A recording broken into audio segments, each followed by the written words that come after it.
அதனால் ஆன்மீக பயிற்சிகள் எதுவும் செய்ய வேணாம் அப்படின்னு சொல்லலை. ஆன்மீக பயிற்சிகளோட நோக்கம் என்ன அப்படின்னா அந்த இருப்பு நிலைக்கு வர்றதுக்கு தான் நோக்கம். எப்பயுமே நம்ம எந்த உணர்ச்சிகளையும் அகப்படாமல் அந்த ஐம்புலன்களை கடந்து ஒரு சமநிலையில் இருக்கும் போது தான்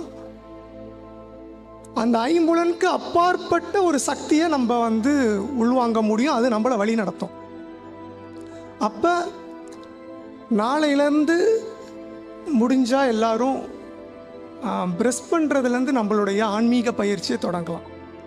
அந்த ப்ரெஸ் பண்ணும் போது அதை உணர்ந்து அந்த டேஸ்ட் எப்படி இருக்குது, எத்தனை தாட்ஸ் நம்மளுக்கு வருது, அப்போ அந்த தாட்ஸை எப்படி சரி பண்ணுறது, அந்த தாட்ஸே வராமல் எப்படி உணர்தலோடு அந்த வேலையை செய்கிறது அப்படின்னு நம்ம மூழ்கி அதை செய்யும் போது ஒரு 48 days நம்ம செய்யும் போது நம்மளோட ஹேபிட் பேட்டர்ன் ஸ்டார்டிங்லேருந்து மாற ஆரம்பிக்கும்.